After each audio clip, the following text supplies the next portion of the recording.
List के अंदर में जारी है, वो नहीं तोड़ सकते आप। यू टर्न लिए हमारे मुख्यमंत्री साहब ने, कुछ कानून का उसमें अड़थड़ा है, बोले वो बाद में देखेंगे। वो देखो स्टेटमेंट उनका, ढीला डाले हो केस को, नहीं तोड़ सकते, मंदिर नहीं तोड़ सकते। कोई भी प्राचीन स्मारक का होगा, अवशेष अधिनियम 1958 का कायदा है, देखिए सब सेक्शन 19 उठा के आप देखिए, सब सेक्शन 30 जो पनिशमेंट की बात करता है, जो तोड़ने की बात करेगा उसके ऊपर में दंडात्मक कार्रवाई होंगी। हमको क्या करना औरंगजेब से, ये सोचने समझने के कुछ सवाल है भैया तो कुछ करिए, नहीं तो बोलेंगे नासिर खान बोल। क्यों हिंदू कौम की मुस्लिम कौम की गाड़ियां नहीं फूटी है क्या? वीडियो में नहीं देख रहे आप?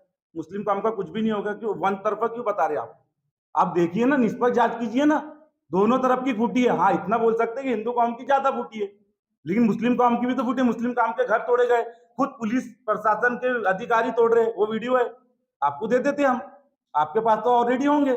आप उनसे सवाल करो ना, पुलिस क्यों कार तोड़ रही? चलो मुसलमान ने तोड़े, में मान लिया, मुसलमान ने तोड़े में मान लिया, लेकिन जब पुलिस तोड़ रही है वो, उसका क्या जवाब? इसमें क्या मजबूरी है, क्या दबाव है जो कानून को हाथ में लेना पड़ा? ये तो खुद हाई कोर्ट ही बोल रहा है ना कि कानून क्यों हाथ में लिया गया, करके तो रोक लगाया उसके अंदर में हाई कोर्ट ने। ऐसा तुम्हारे ऊपर कौन सा दबाव है जो कानून को हाथ में लेने की जरूरत पड़ेगी तुमको? सोचने और समझने की बात है।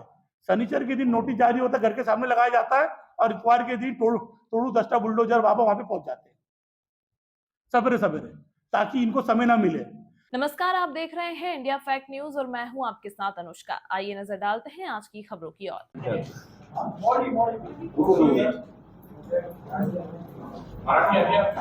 थोड़ा मराठी वीक है थोड़ा, हिंदी बोलना पड़ेगा, थोड़ा हिंदी। हमारी मांग ये है कि जिनका घर अवैध तरीके से तोड़ा गया उनको कंपनसेशन मिलना चाहिए, उनको मुआवजा मिलना चाहिए, जो सुप्रीम कोर्ट की गाइडलाइन में स्पष्ट रूप से लिखा हुआ है। ये हमारी मांग है। और आपके जरिए एक मैं पत्रकार भाइयों के जरिए अपील करना चाहूंगा कि शांति बनाए रखिए, लॉ एंड ऑर्डर कानून को अपने हाथ में ना ले, क्योंकि उसके लिए पुलिस, हमारा प्रशासन लगा हुआ है और फेयर इन्वेस्टिगेट कर रहे हैं सम्माननीय पुलिस आयुक्त साहब। और आपस में भाईचारा जैसा पहले बरकरार था वैसा बरकरार रहेगा। ये आपके चैनलों के माध्यम से मैं ये भी कहना चाहूंगा कि हिंदू मुस्लिम सब सिख ईसाई सब आपस में है भाई भाई। ये हमारा नारा देश को आज़ादी करने के लिए, आज़ाद कराने के लिए सबों ने बढ़ चढ़ के हिस्सा लिया था। तो आज भी हमारी देश की आज़ादी के बाद भी ये मिसाल कायम रहेंगी और नागपुर शहर का अमन और शांति बरकरार रहेंगी।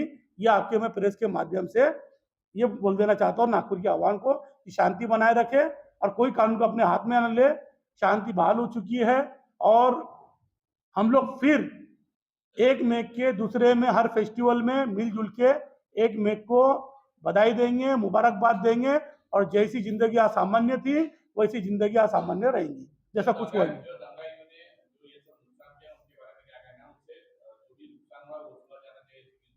देखिए, सबसे पहली बात मैं अभी भी आपको यही बोला कि इसके अंदर में हमारे पुलिस प्रशासन, सम्माननीय कमिश्नर साहब लगे हैं, पुलिस कमिश्नर साहब, उसकी निष्पक्ष चौकसी हो रही है।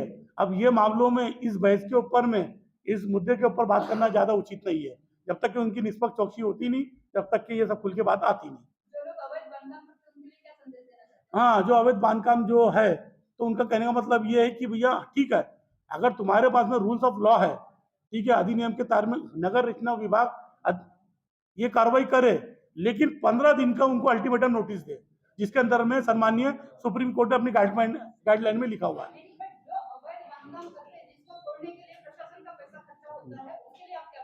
देखिए, सबसे पहली बात कितना परसेंट है बांधकाम, कितना परसेंट नहीं है, वो तो नगर रचना विभाग देखेगा। लेकिन यहाँ पर हो रहा यूं है कि अगर से 25 अनधिकृत बांधकाम है तो 100% के ऊपर बुलडोजर चला दे रहे, तोड़ दो बोले बदले की भावना में। वैसे फहीम खान के साथ में हुआ, कुछ हिस्सा बताए थे बोले तोड़ने का, ये आपकी मीडिया के जरिए चला, ये न्यूज चली आपकी मीडिया के जरिए। कुछ जो पार्ट है वो अनधिकृत बांधकाम किया गया, फिर बाद में उसको पूरा ही डिमोलाइज कर दिया गया, फिर ये भी न्यूज चली। तो मेरा कहने का मतलब है कानून रूल्स ऑफ लॉ से चलेगा, ना कि गैर संवैधानिक तरीके से। मेरा कहने का मतलब ये है। चलो okay, thank you so much. चलो धन्यवाद। लिस्ट के अंदर में जा रही है वो, नहीं तोड़ सकते आप। यू टर्न लिए हमारे मुख्यमंत्री साहब ने, कुछ कानून का उसमें अड़थड़ा है, बोले वो बाद में देखेंगे।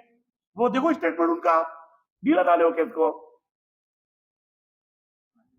नहीं तोड़ सकते, मंदिर नहीं तोड़ सकते, कोई भी प्राचीन स्मारक का होगा। अवशेष अधिनियम 1958 का कायदा है, देखिए सब सेक्शन 19 उठा के आप देखिए, सब सेक्शन 30 जो पनिशमेंट की बात करता है, जो तोड़ने की बात करेगा उसके ऊपर में दंडात्मक कार्रवाई होंगी। अरे कायदा है कि साहब मजाकबाजी बना के रख दिए, कुछ भी मुंह से जहर उगलने का काम कर रहे, अमर और शांति का माहौल खराब करने के लिए, भंग करने के लिए काम कर रहे हैं। सोचने समझने की बात है। क्यों हमारे भाईचारे को खत्म कर रहे हैं आपसी? अरे क्या मतलब है हमको ये सब चीजों से? जियो और जीने दो। हम दिवाली में जाते हैं उमेश भैया के तरफ में मुबारकबाद देने के लिए, ये कम से कम गंगा जमुना तहजीब को तो खत्म मत करो। हमको क्या करना औरंगजेब से? ये सोचने समझने के कुछ सवाल है भैया तो कुछ करिए, नहीं तो बोलेंगे नासिर खान बोल। हाँ तो वही तो सवाल आप करो ना, मीडिया करेंगी ना। अरे ये सवाल तो मीडिया करेगी ना, प्रशासन से सवाल कौन करेंगी? मीडिया करेंगी। हम जा रहे तो हमको अंदर डाल दे रहे, कोई भी जा रहा सवाल। वही तो मैं बता रहा हूँ, बच्चे गए थे प्रशासन से सवाल करने तो उनको 2 डंडे मारे और उनको अंदर कर दिए। तब जाके वो फहीम खान जो नाम है एमडी पार्टी के, वो आए, वो जमा हुए, उन्होंने गलत हो रहा, वो बोल के 4:30 बजे चल गए अपने घर में, सो गए। अब ये कब हुआ घटना? 8:30 बजे अफ्तार के बाद की। जब सुनवाई नहीं हो रही तो विशेष समुदाय के कुछ लड़कों ने अपने तरफ से कार्रवाई की है।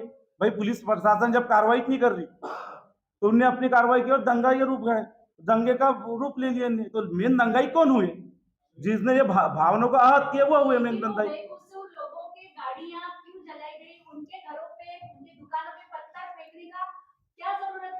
तो ये क्यों हिंदू कौम की मुस्लिम कौम की गाड़ियां नहीं फूटी है क्या? वीडियो में नहीं देख रहे आप? मुस्लिम कौम का कुछ भी नहीं होगा, क्यों वन तरफा क्यों बता रहे आप देखिए ना, निष्पक्ष जांच कीजिए ना, दोनों तरफ की फूटी है। हाँ इतना बोल सकते हैं कि हिंदू कौम की ज्यादा फूटी है, लेकिन मुस्लिम कौम की भी तो फूटी। मुस्लिम कौम के घर तोड़े गए, खुद पुलिस प्रशासन के अधिकारी तोड़ रहे, वो वीडियो है, आपको दे देते हम, आपके पास तो ऑलरेडी होंगे। आप उनसे सवाल करो ना, पुलिस क्यों कार तोड़ रही? चलो मुसलमान ने तोड़े में मान लिया, मुसलमान ने तोड़े में मान लिया, लेकिन जब पुलिस तोड़ रही है वो, उसका क्या जवाब? जो पुलिस डंडे मार रही कार पे, घर पे डंडे मार रही, वहां शराब का काम हो रहा, फातिहा हो रही है मरहूम की आकी, वो पूरे परिवार वाले बाहर से आए, उनको उठा के बाहर फातिहा में से लेके चले गए। ये काका नहीं आए, वो बोल रहे हमारे वालिद की मरहूम की फातिहा हो रही है, यानी शरात हो रहा है, हमको कुछ भी नहीं मालूम। लोग मस्जिद में तराबी की नमाज पढ़ रहे, वो मस्जिद से बाहर आ रहे, उनको उठा के लेके चले जाते, जो कैमरे में आ रहा है उसको उठा के लेके चले जा रहे। तो ये कहां से न्याय हुआ? और ये कहां से प्रशासन का एक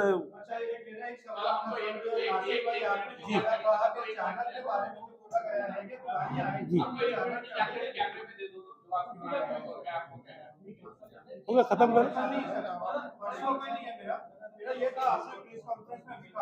थोड़ा सा 1 मिनट सर, थोड़ा सा इनको हो जाने दीजिए प्लीज। हाँ बोलिए।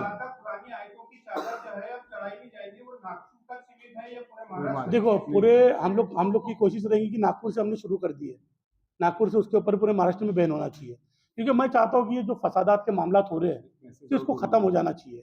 कि क्या होता है बेरुमती कैसा हो जाता है, चाहे वो कोई भी रहे, एक मैसेज देना चाहते हैं कि ये सब सारी चीजों का है ना। 1 मिनट। तो कहने का मतलब ये है कि ये अगर चादर आयतों के ऊपर में लिखी हुई अगर नहीं रहेंगी चादरों के ऊपर में, तो वो फसादात ही खत्म हो जाएंगे। देखिए सबसे पहली बात, ठीक है ना, अब उसी को देख के ये रोक लगाई। अब वो विशेष, अब क्या दबाव महानगर पालिका के ऊपर में कानून लेने का आ गया कि अपना प्रमोशन बढ़ाने के लिए आया। अब कईयों को तो हमने ये देखा है कि राज्यसभा की टिकट भारतीय जनता पार्टी ने दी है कई जजमेंटों में, जिनका रिटायरमेंट हुआ है न्यायाधीशों का, उनको राज्यसभा का सदस्य बना दिया गया। इसमें क्या मजबूरी है, क्या दबाव है? जो कानून को हाथ में लेना पड़ा। ये तो खुद हाई कोर्ट ही बोल रहा है ना कि कानून क्यों हाथ में लिया गया, करके तो रोक लगाया उसके अंदर में हाई कोर्ट ने। ऐसा तुम्हारे ऊपर कौन सा दबाव है जो कानून को हाथ में लेने की जरूरत पड़ेगी तुमको, और 24 घंटे के अंदर में कर रहे। वो 24 घंटे का कायदा उनके रूल्स नियम में होगा मैम, लेकिन मैं बात कर रहा हूँ 13 नवंबर 2024 की जस्टिस गवाई और जस्टिस विश्वनाथन से कि 15 दिन में कम से कम कंपलसरी है, क्योंकि वो उसको इतनी सहूलियत मिलना चाहिए ताकि वो संबंधित न्याय का दरवाजा खटखटाए अपील कर सके, उस नोटिस को चैलेंज कर सके। क्यों जो नोटिस दिया गया है कि उसमें वैध बांधकाम है कि अवैध है, अनअधिकृत बांधकाम है कि, ताकि उसके ऊपर वो स्टे ले सके और नगर रचना विभाग को उस पर जवाब दे सके कोर्ट के जरिए।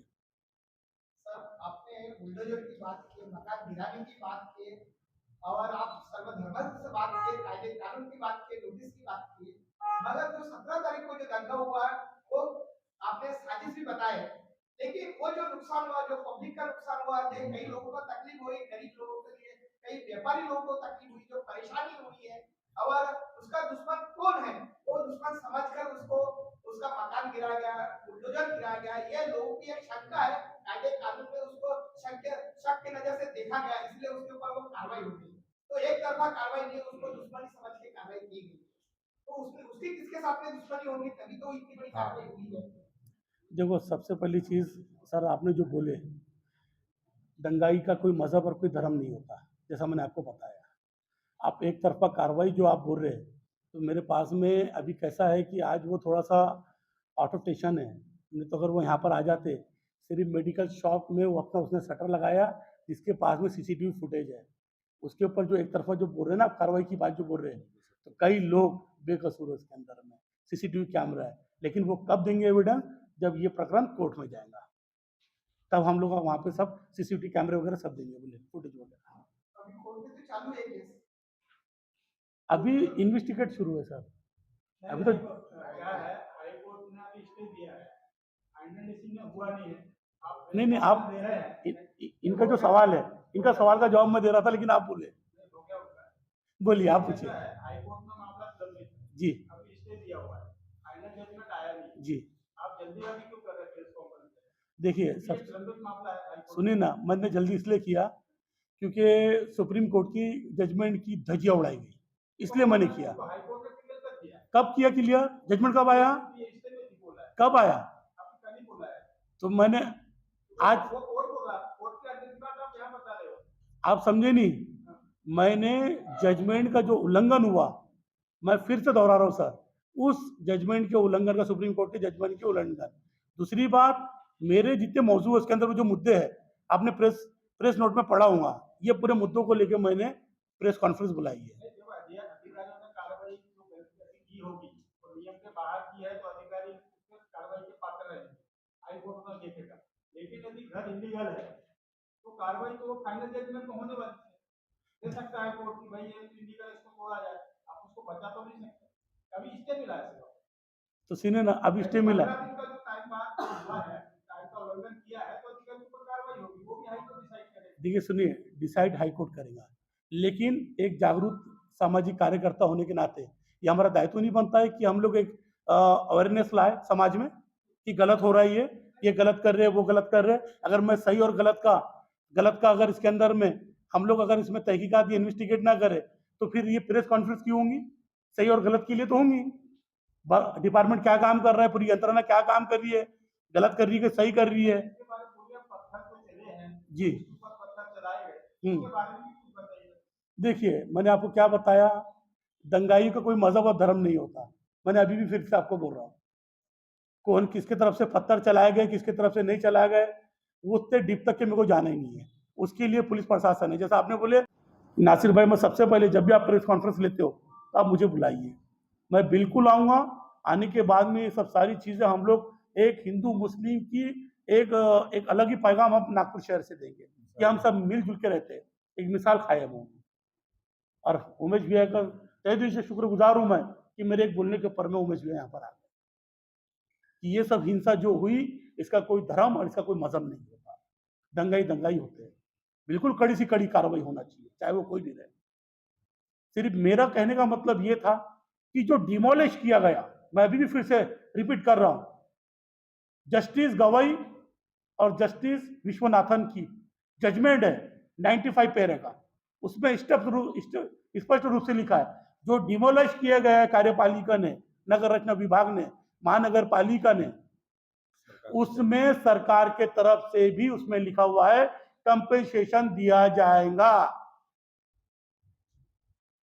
अब जो डिमोलिश किया गया है उसको भी कंपेंसेशन की देने की बात करी गई है उस गाइडलाइन में सुप्रीम कोर्ट के, जिसमें अभी आपको सबको मालूम है उसके ऊपर स्टे आ चुका है।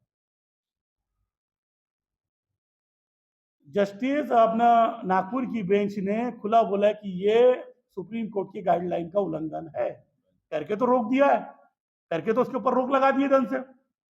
अच्छा, सोचने समझने की बात है, शनिचर के दिन नोटिस जारी होता है, घर के सामने लगाया जाता है और इतवार के दिन तोड़ू दस्ता बुलडोजर बाबा वहां पे पहुंच जाते हैं सवेरे सवेरे, ताकि इनको समय ना मिले।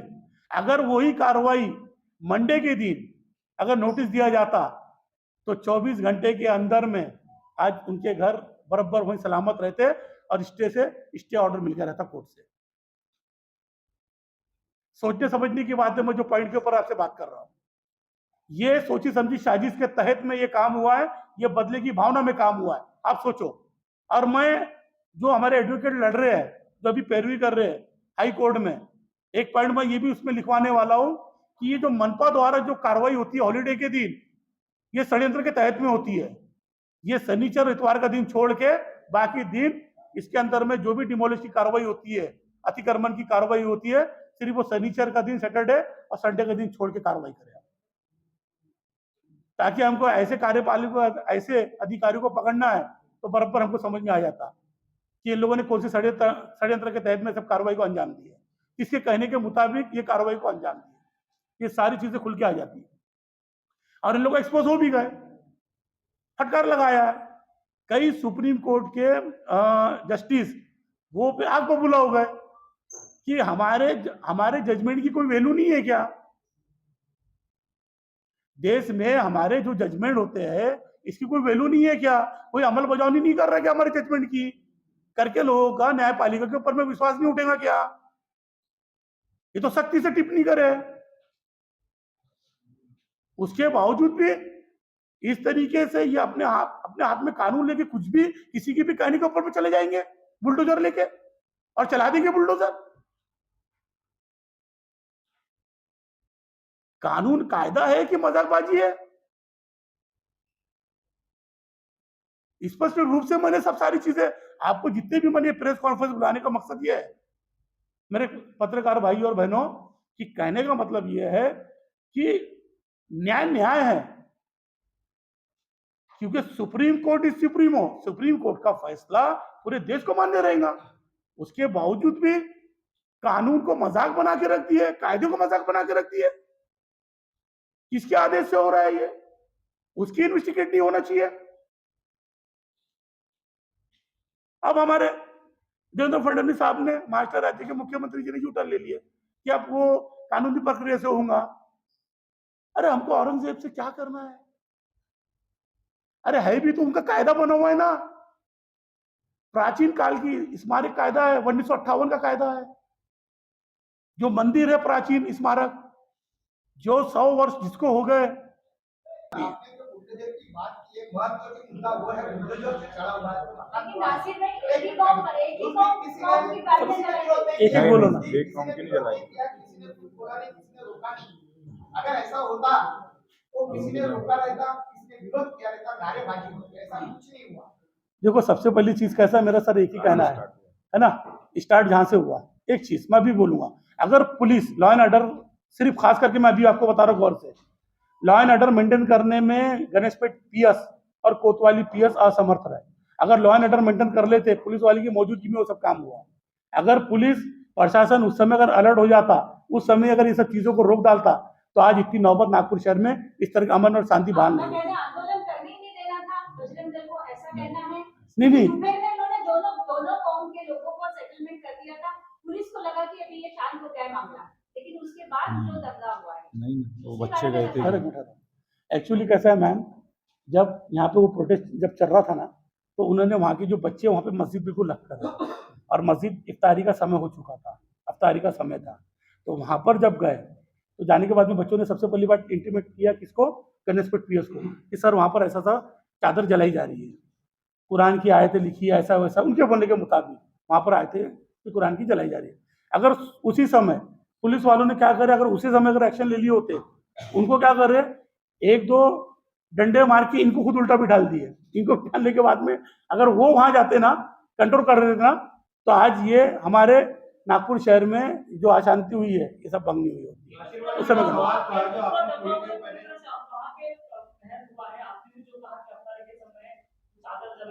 नहीं, 12:00 पे जलाई। वो शाम का हुआ है। कुछ बोलूँ क्या? दस मिनट। देखो नहीं। मैं बता रहा हूँ, अभी ये एक्सप्लेन स्टार्ट कर कैसे हुआ? 12:30 या 45 मिनट की घटना है। आपने आंदोलन किए, ठीक है, नारे लगाए औरंगजेब रज़ियल्लाहु ताला के खिलाफ, ठीक, हम इसको वो कुछ नहीं बोलते, लगाए नारे लगाए, लेकिन आपने जो चादर पे दो उधरे थे, एक मदीना शरीफ एक मक्का शरीफ, और उसमें 4 आयतें लिखी हुई थी, आपने डंडे से मारे, उसको अंगार लगाई। तो हमारा कहना मतलब था, जो वहाँ के 4 स्टूडेंट बच्चे थे, उनने जाके गणेश पीएस में जाके बोले कि ये गलत हो रहा, तो हमारा राइट नहीं है क्या बोलने का, जाने का। उनने बोले गलत हो रहा, आप उन लोगों को पकड़ो जो ये गलत कर रहे हैं। तो उनने क्या करे, उनने उनको पकड़ लिया और अंदर भी डाल के 2 डंडे मार दिए। ये जब अगर ये घटना कभी पूरा 1 बजे और स्टंट्स कब हुआ, 8 बजे, कितना दरमियान घंटा कितने थे, सोचो आप, घंटे कितने थे, 1 से लेके तो 8 बजे। दंगा कब हुआ, 8 बजे, और घटना कब हुआ, आंदोलन का 1 बजे। अब इतने घंटे कितने थे? जब बच्चे वहां 2:30 बजे गए, 3 बजे गए तो बोलने गए, आप जब भी एक्शन लेते उनको अंदर कीजिए जो ये गलत कर रहे। बजरंग दल, विश्व परिदा, सुन ली ना सर